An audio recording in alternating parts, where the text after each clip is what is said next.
All right, our next guest. After 50 years as an artist, our next guest has found recognition in the film world as a subject in an Oscar-contending documentary. You see that policeman with the dog's head, and then the dog with the policeman's head. I was trying to make the point that something was wrong. All right, will this documentary give Robert Sanadella acceptance among the art establishment? For more, we are joined by the man himself from his studio in New York. Robert, it is a pleasure to speak with you. I've seen some of your images. I didn't actually realize for a while that they were you, but definitely some of my favorite images there. How are you this morning? Okay, nice to be with you. You're in the Bay Area, by the way. You're in beautiful San Francisco now. Oh boy, it's about 20 degrees here. I guess it's a little warmer there. I know you're born in Massachusetts, but you're a New Yorker, right? We call you a New Yorker?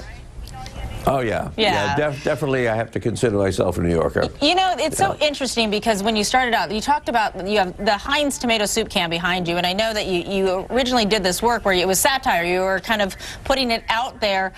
Tell me how your work has kind of changed with the years, because you have so many images depicting life, whether it be soup cans to sporting events to subways, everything. How has your work changed through the years? Well, it's, you know, really it's, I'm a painter of, I paint what's around me, you know, so whatever my environment would be, I kind of, I reflect on that, and it reflects on me. When, you know, when I did the soup can, you know, obviously I picked the wrong, you know, I picked the wrong brand, you know, but if I had picked Campbell's, I guess I'd be a little more famous. However, I still stick by the fact that Heinz is a better soup. So I want your listeners to know that. I see. Well, you know, I heard you say once that you didn't want to have that mainstream, you're not doing this to get the mainstream attention, but you did it to get attention to your art, but you also, at the same time, don't like the mainstream, I guess, corporatization of art.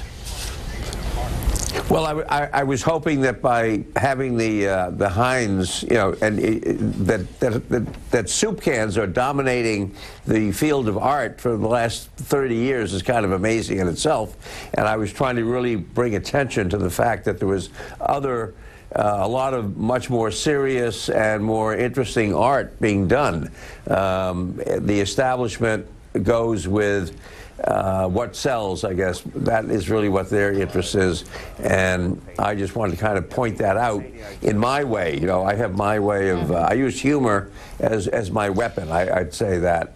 You have your mural in the, you had your in the original Le Cirque restaurant in New York City, and you have this documentary that's coming up now, and you know, I've seen so many great reviews calling it inspiring and true. And what do you want people to do? I mean, do you think the audience has changed in a way that they can watch this documentary and learn how to appreciate art and how to appreciate the many different facets of it? And do you feel like you're relieved to get recognition after decades of work?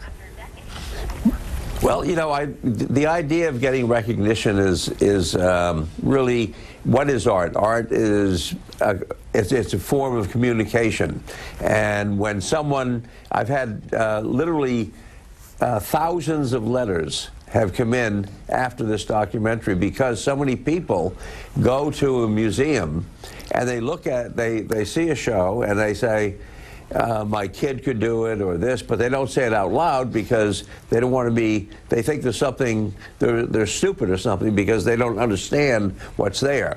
What I think the film has allowed is for people to say, gee, you know what, you know, I really don't understand this, or I don't, it doesn't mean anything to me. I think that's what the film has really done. It's like, because I put up my art online, right? I said, hey, you know, you make the choice. If I'm, and I think that's what people, and that's what they've gotten out of the film, and the fact that I have not painted for the marketplace. You know, I say you can compromise anything else in your life, but if you compromise your art, why be an artist? Yep. And I guess I've stuck by that. Stuck true. Thank you so much, Robert Sanadella. It's so great talking to you. Okay, great to be here and talk to you, and I hope the weather continues to be as nice as it seems to be out there.